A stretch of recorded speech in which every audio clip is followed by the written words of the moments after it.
For this project, it had to do with posters. So often I find I used to say to students, "Okay, make a poster," but they didn't always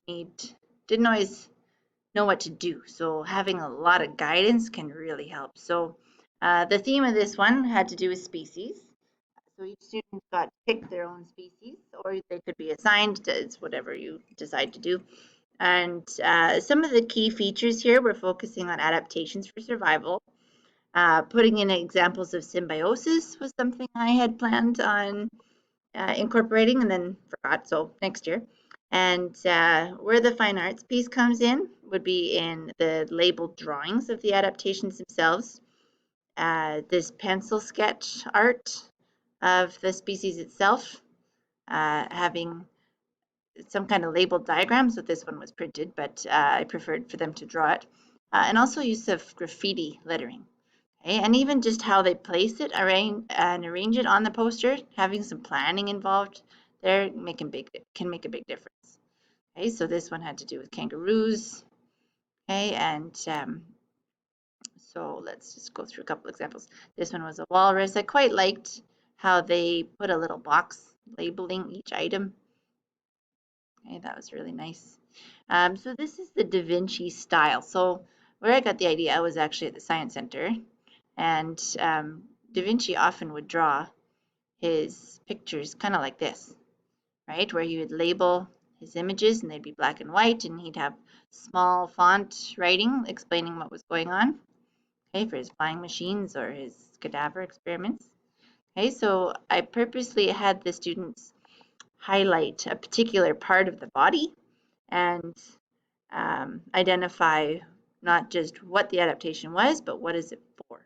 Okay, transportation, um, reproduction, hearing defense against predators, whatever the case may be. Okay, they also needed to put the different niches that the species occupies, like carnivore, in a very large piece of writing. Okay, and they always love their interesting facts. So I am fully aware that those are copy pasted from the internet, but they really seem to like their interesting facts. So fine, we'll let them put it on there, right? Okay, so this one was quite nicely done about a white-tailed deer. She added the printed picture here. Okay, she has the um, adaptations listed. And what I quite liked was some people did food chains, others did food webs. I even had a few food pyramids in, so that was really great. Okay, so again, here's a food chain. And I tried to get them to choose animals from a variety of different ecosystems. So not all just Canadian ones, but also from the Arctic and ocean ecosystems, Australia, right? And again, for next year, what I'm hoping to do is add in the Indigenous connection where you say the uses of that particular species, right? So perhaps it's a buffalo, right, or bison, and they can examine all the different uses of the parts of that species, right? What can you use antlers for? What would you use hides for? In this case, it looks like a reindeer or an elk. Okay, so this one had to do with penguins. Okay, obviously bald eagles, very clear that the claws were nice and sharp. So I really liked having the adaptations broken up into the Da Vinci style. Okay, if you're interested in digging out this rubric, it's just in Science 7, Unit A, Species Project Lab page. Okay, but it's a very simple rubric, just focusing on a more completion-based. And what I was really looking for was the adaptations being done correctly, labeling niches correctly, and making sure they had the food chain in there.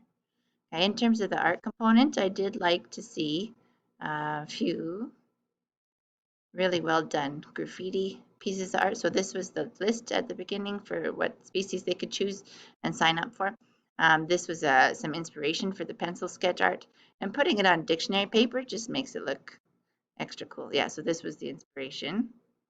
And part of it too, we had them make a habitat map.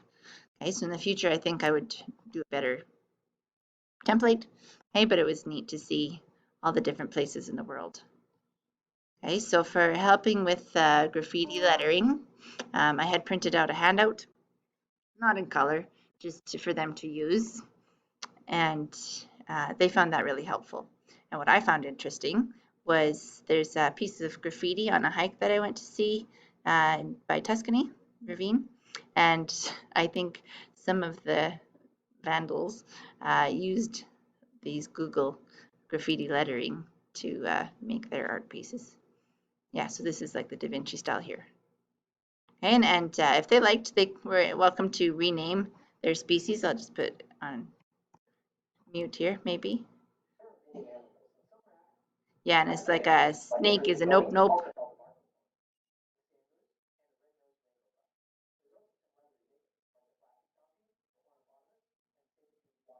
Saber-tooth water cow, right? So it's fun to let kids be creative. Okay, also here we had a video for collage inspiration.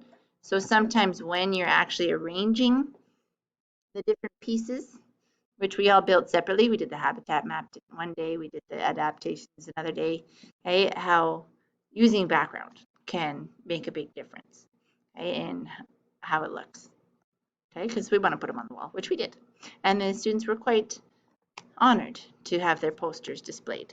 Okay, that's, I think, a huge aspect of creating fine arts products is that they need to be displayed, right? Kids that get really inspired by each other's work and more motivated to do a good job when they know it's going to be on the wall, and even in my case used as a sample. So I did take some pictures to put on this website page, but I also cut out and kept quite a few of the adaptations and the food chains and pyramids so that I can use them in future years just to analyze, because it's so nice to have visuals and examples. Okay, so that's a poster.